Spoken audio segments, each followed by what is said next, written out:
हे प्रभु मुझे बता दो, चरणों में कैसे आऊं। हे प्रभु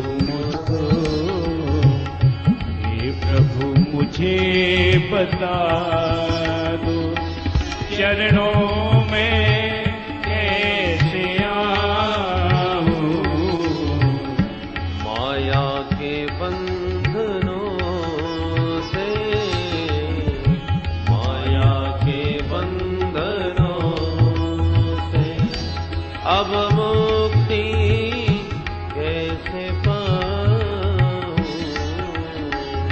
माया के बंधनों से अब मुक्ति कैसे पाऊं। हे प्रभु मुझे बता दो, हे प्रभु मुझे बता दो। न जानू मैं कोई पूजन, अज्ञान हूँ मैं भगवन। न जानू मैं कोई पूजन, अज्ञान हूँ मैं भगवन। न जानू मैं कोई पूजन, अज्ञान हूँ मैं भगवन। न जानू मैं कोई पूजन, अज्ञान हूँ मैं भगवन। करना कृपा दयालु, करना कृपा दयालु। बंधन से छूट जाऊं। करना कृपा दयालु, बंधन से छूट जाऊं। हे प्रभु मुझे बता दो, हे प्रभु मुझे बता दो। मैं हूँ पतित स्वामी, तुम हो पतित पावन। मैं हूँ पतित स्वामी, तुम हो पतित पावन। मैं हूँ पतित स्वामी, तुम हो पतित पावन। मैं हूँ पतित स्वामी, तुम हो पतित पावन।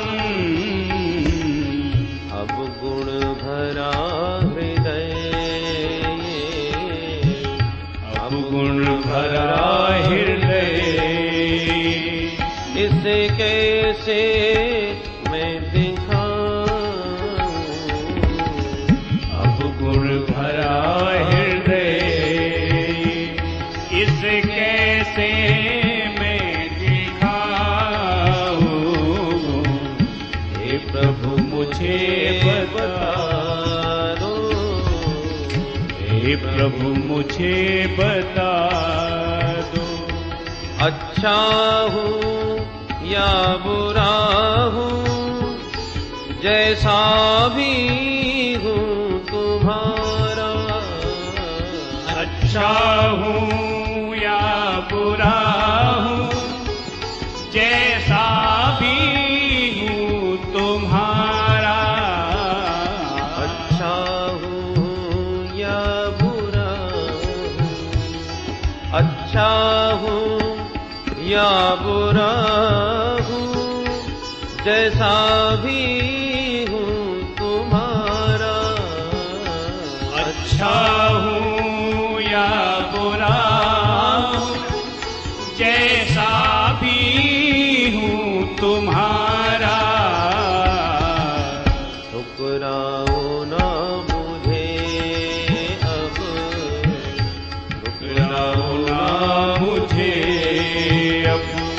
चरणों में सिर झुकाऊं, ठुकराओ ना मुझे अब, चरणों में सिर झुकाऊं। हे प्रभु मुझे बता दो, हे प्रभु मुझे बता दो, भगवन इतना कीजय, अपनी ही भक्ति दीजय। भगवन इतना कीजिए, अपनी ही भक्ति दीजिए।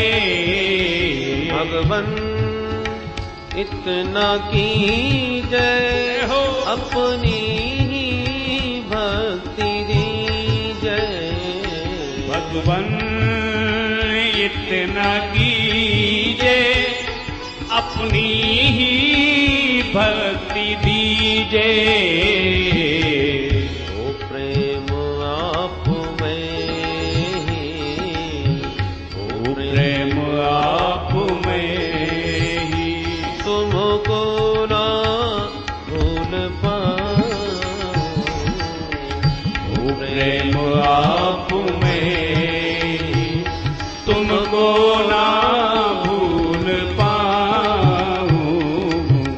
हे प्रभु मुझे बता दो, चरणों में कैसे आऊं। हे प्रभु मुझे बता दो, चरणों में कैसे आऊं। माया के बंधनों से अब मुक्ति कैसे पाऊं। माया के बंधनों से अब मुक्ति कैसे पाऊं। हे प्रभु मुझे बता दो, हे प्रभु मुझे बता दो। हरे कृष्णा हरे कृष्णा, कृष्णा कृष्णा हरे हरे, हरे राम राम राम हरे हरे। हरे कृष्णा हरि बोल। कृष्ण कृष्ण कृष्ण हरे हरे, हरे राम राम राम हरे हरे। हरे कृष्णा कृष्णा कृष्णा हरे हरे, हरे राम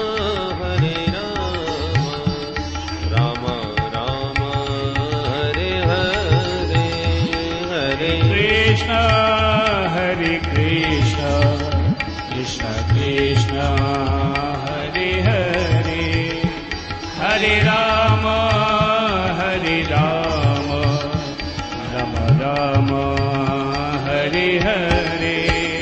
हरे कृष्ण हरे कृष्ण कृष्ण कृष्ण हरे हरे, हरे राम राम हरे हरे। हरे कृष्णा कृष्णा कृष्णा हरे हरे, हरे राम राम राम हरे हरे। हरे कृष्णा कृष्णा कृष्णा हरे हरे, हरे राम राम हरे हरे। हरे कृष्णा कृष्णा कृष्णा हरे हरे, हरे राम राम राम हरे हरे।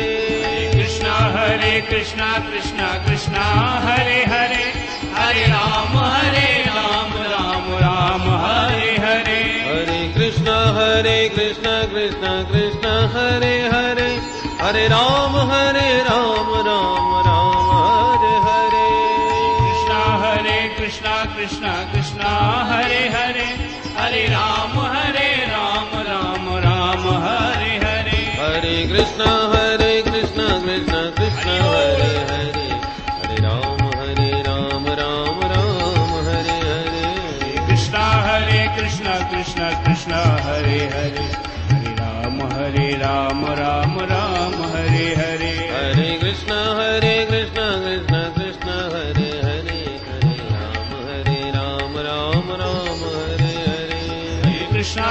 कृष्णा कृष्णा कृष्णा हरे हरे, हरे राम राम राम हरे हरे। बोल वृंदावन बिहारी लाल की जय। जय जय श्री राम।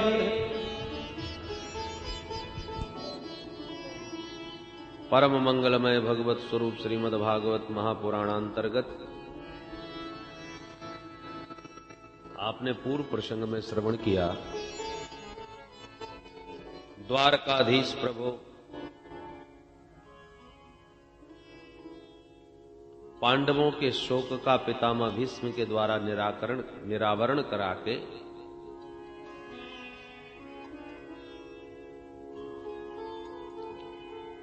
अपने प्रिय भक्त भीष्म का अंतिम मनोरथ पूर्ण करते हुए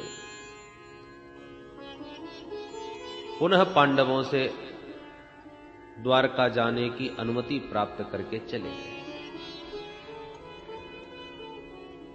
विविध देशों में परिभ्रमण करते द्वारका में पधारे। द्वारका वासियों ने बड़ा ही दिव्य भव्य भगवान का बहुत दिनों के बाद आगमन हुआ है, इसलिए अद्भुत सम्मान किया। सभी से भगवान यथा योग्य मिले। पर सौनक जी ने पूछा, महाराज परीक्षित का क्या हुआ? उत्तरा के गर्भ की भगवान रक्षा करके तो गए, उसके बाद में उसका जन्म कैसे हुआ? तब सूत जी को स्मरण आया। महात्मा वो ठीक पूछा आपने। भगवान की कृपा से वह बालक मातृगर्भ में बिल्कुल सुरक्षित रहा। समय आने पर सकुशल उसका जन्म भी हुआ। ब्राह्मणों ने उसके जात कर्म सब संस्कार किए, नामकरण किया। इस बालक का नाम रखते हैं विष्णुरात। विष्णुना रातः दत्तः।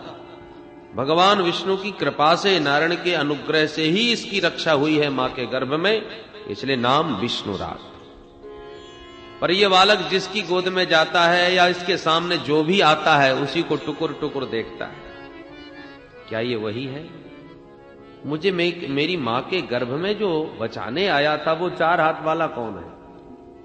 हर चेहरे को ध्यान से देखते थे, इसलिए प्यार से इनका दूसरा नाम पड़ गया परीक्षित। परितः इक्षति इति परीक्षितः। न जाने ये चारों तरफ किसको ढूंढता रहता है। परीक्षित के नाम से बालक विख्यात हुआ। समय आया, एक दिन विदुर जी तीर्थ यात्रा करते हुए आए। पांडवों ने उनका बड़ा भारी सम्मान किया। रात्रि के समय एकांत पाकर धृतराष्ट्र जी से मिलने विदुर जी गए और पूछा, महाराज कैसे हैं आप? पांडव लोग ठीक ठाक आपकी सेवा कर रहे हैं कि नहीं? धृतराष्ट्र ने पांडवों की प्रशंसा के पुल बांध लिए। अरे भैया विदुर, इतनी सेवा तो मैं अपने दुर्योधन आदि पुत्रों से भी कभी अपेक्षा नहीं रखता था, पर मेरे पांडव मेरी बड़ी सेवा करते हैं। भोजन बने तो सबसे पहले भीमसेन मुझे भोजन कराने आता है, तब भोजन पाते हैं लोग। प्रातःकाल जगते ही सबसे पहले मुझे दंडवत करते हैं, मेरा बड़ा सम्मान है। विदुर जी ने से नहीं रहा गया, कह बैठे, महाराज थोड़ी बहुत शर्म है कि बिल्कुल बेच खाई? लज्जा भी नहीं आती आपको इनकी महिमा गाते? जिन पांडवों को मारने के कितने कुचक्र रचे, कितने षड्यंत्र रचाए, और आज उन्हीं पांडवों के टुकड़ों पर कुत्ते की तरह पड़े पड़े पूंछ हिला रहे हो। भीमापवर्जितम पिंडम आदत्ते गृहपालवत। धिक्कार है ऐसी जीवन की आशा। ये भी भला कोई जीवन है? बहुत डांटा। धृतराष्ट्र बोले, विदुर तो कहां जाऊं, क्या करूं? विदुर जी बोले, चलो मेरे साथ। और रातों रात धृतराष्ट्र और गांधारी जी को लेकर विदुर जी बाहर निकल गए। नियमानुसार प्रातः काल जब पांडवों ने जागते ही ताऊ जी को दंडवत करने के लिए भवन में प्रवेश किया तो ताऊ जी का कोई पता नहीं। संजय से पूछा तो संजय ने भी मना कर दिया, मुझे भी नहीं मालूम। बहुत ढूंढने पर दूर दूर तक कोई पता नहीं चला। दुखी हो गए श्री युधिष्ठिर जी महाराज, न जाने हम लोगों से क्या अपराध बन गया, कौन सी बात हमारे ताऊ जी को बुरी लगी जो हमको चुपचाप बिना बताए भाग गए। देवर्षि नारद प्रकट हो गए तुम्बरु गंधर्व के साथ और धर्मराज को समझाया कि राजन आप दुखी न होइए, अब तुम्हारे ताऊ जी को विदुर जैसे महापुरुष का सानिध्य मिल गया है, अब उनका निश्चित कल्याण हो जाएगा। उनकी ओर से आप निश्चिंत हो जाइए। तब पांडवों को शांति मिली। समय बीतता गया और धीरे धीरे अपशकुन बहुत बढ़ने लगे। भगवान द्वारकाधीश द्वारका गए, अर्जुन को साथ में ले गए। आज पूरे 7 महीने बीत गए पर अर्जुन नहीं आए। धर्मराज को शंकाएं होने लगी। भीमसेन से बोले, भैया भीम, आज पूरे 7 महीने बीत गए, न जाने क्या बात है, न अर्जुन आया न कोई उसका संदेश। बड़े बड़े भयंकर अपशकुन मुझे बड़े भारी अनिष्ट का संकेत दे रहे। मंदिरों में दर्शन करने जाता हूं तो देव प्रतिमाएं रोती हुई सी नजर आती हैं। उच्छल तारा का उदय होने लगा है। गाय को बछिया का दूध पीते देखा। ये बड़ा भारी अनिष्ट का संकेत है।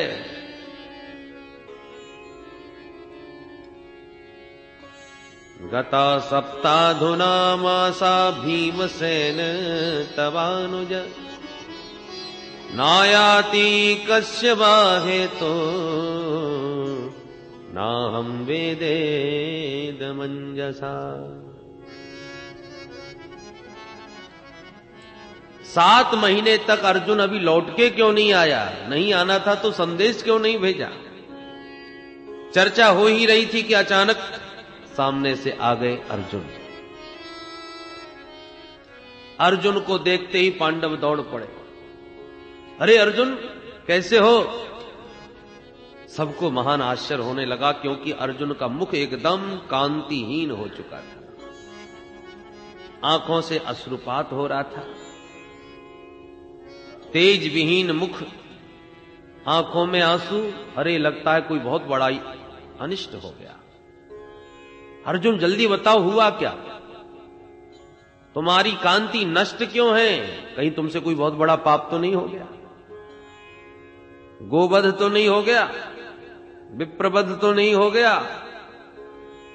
वृद्ध और बालक की उपस्थिति में उनको खिलाए बिना चुपचाप उनके सामने अकेले भोजन तो नहीं किया?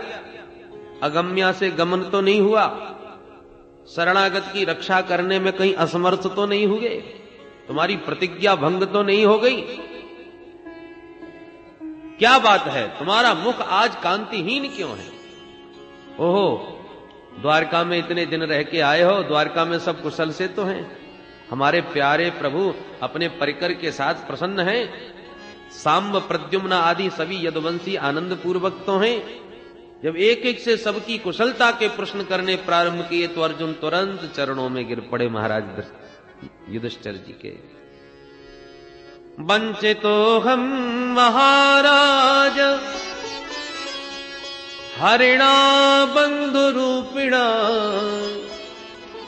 येन मे पहर्तम तेजो देव विस्मा परम महत। भैया, हम अपने प्यारे प्रभु के सानिध्य से वंचित हो गए। एक एक प्रसंगों का अर्जुन स्मरण करने लगे।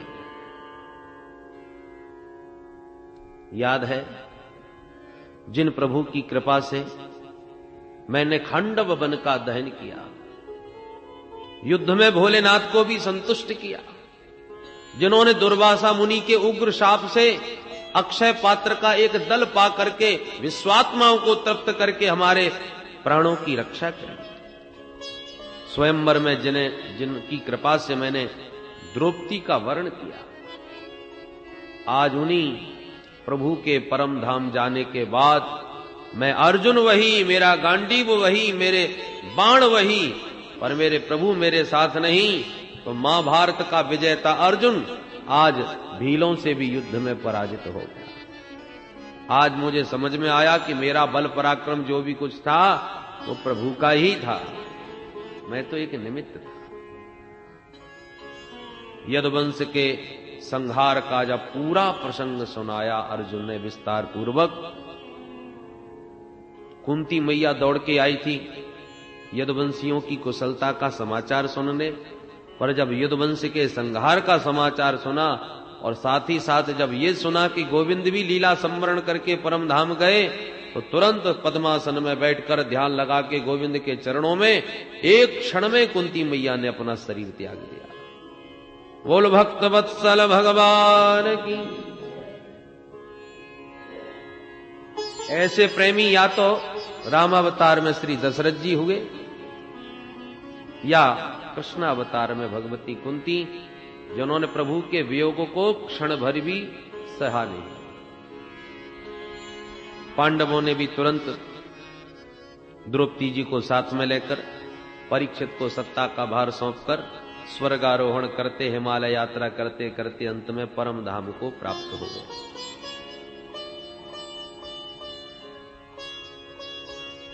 महाराज परीक्षित ने अपनी सत्ता को संभाला। एक बार विचार आया चल करके निरीक्षण करें प्रजा का, प्रजा की व्यवस्था कैसी क्या है। अपने बुजुर्ग अनुभवी मंत्रियों को साथ में लेके निकल पड़े महाराज परीक्षित।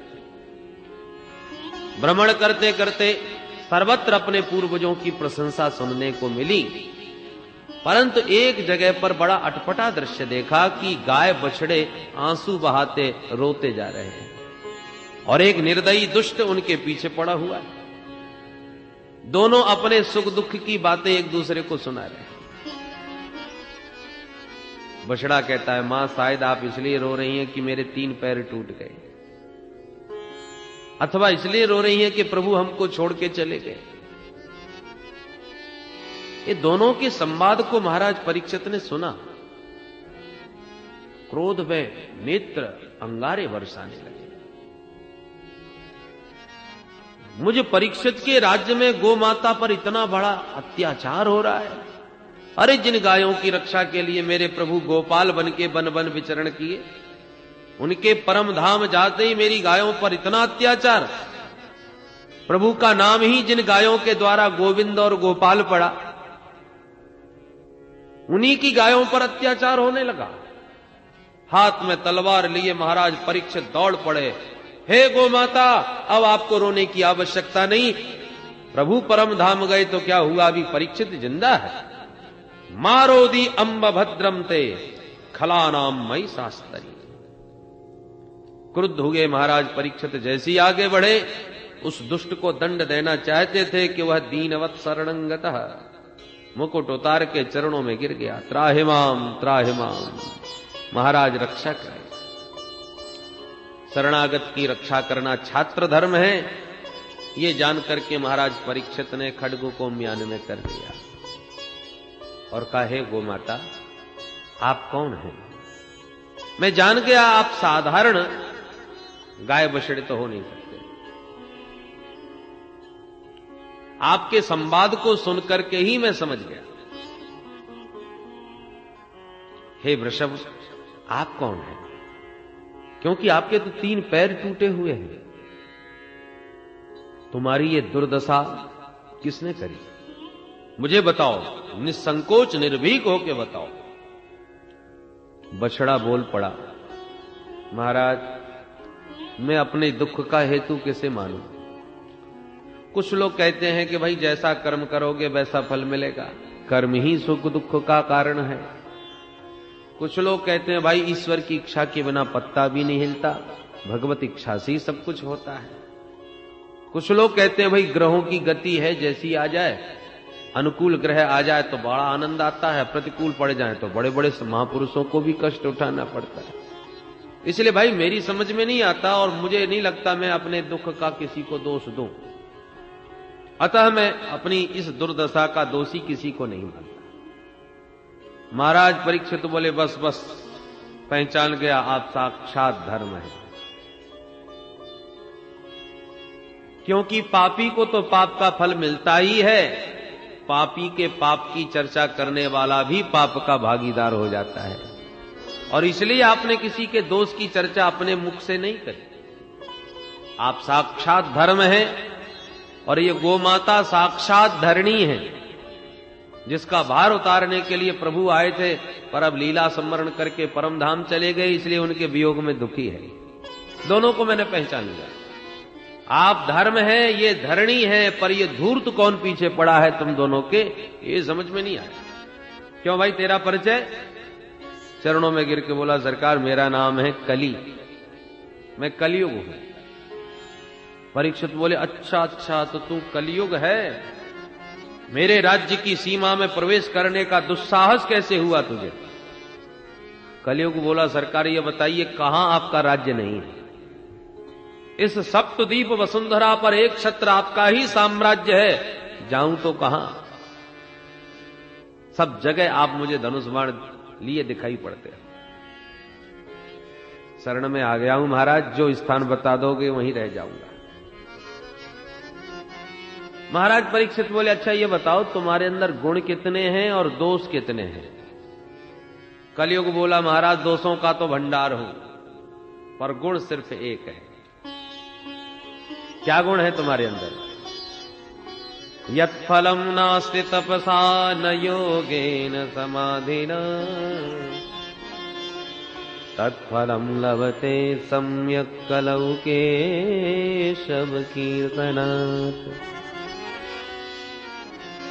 कलयुग केवल हरि गुण गाहा, कलयुग केवल हरि गुण गाहा। गावहि नर पावहि भव धाहा, गावहि नर पावहि भव धाहा। गावहि नर पावहि भव धाहा, गावहि नर पावहि भव धाहा। कलियुग केवल हरि गुण गाहा, कलियुग केवल हरि गुण गाहा। कलियुग में इससे सरल साधन और कोई संभव नहीं। केवल हरि नाम संकीर्तन मात्र से जीव भवसागर को बड़ी सहजता पूर्वक पार कर सकता है। महाराज परीक्षित प्रसन्न हो गए इस गुण पर और बोले, भाई गुण तुम्हारा बड़ा अच्छा लगा, बड़ा ही दिव्य है। जीवों को इससे बढ़िया सरल साधन कोई मिल नहीं सकता। ये अन्य युगों में तो कितनी तपस्या करनी पड़ती है, यज्ञ करने पड़ते हैं और भी बहुत सारे बड़े बड़े साधन करने पड़ते हैं। कलयुग में तो बैठे बैठे जीव हिलाओ, प्रभु के नाम का आश्रय लेकर। रीझ गए महाराज परीक्षित, भाई तब तो हम तुम्हें रहने को स्थान देंगे। तो महाराज फिर कौन सा कमरा दे रहे हो? बोले, अच्छा 4 कमरे दिए। द्यूतम पानम स्त्रियः सूना यत्राधर्म चतुर्विधः। 4 स्थान। द्यूतम जहां जुआ खेले, पानम जहां मजरा पान हो, जहां पर लंपट पुरुष रहते हों और जहां जीव जंतुओं की हिंसा होती हो। सूना नाम हिंसा। 4 स्थान दिए।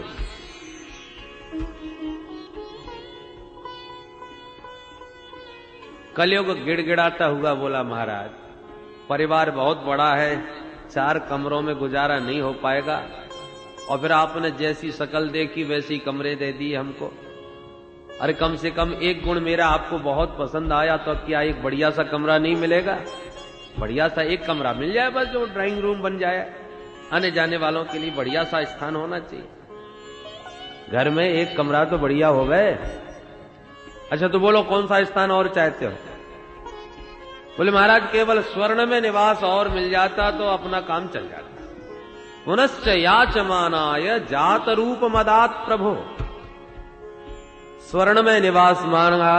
महाराज परीक्षित चूंकि प्रसन्न थे, गुण पर रीझे हुए थे, इसलिए तुरंत कह दिया, अच्छा जाओ, हमने तुम्हें स्वर्ण में भी निवास दिया। बोलो जय श्री कृष्ण।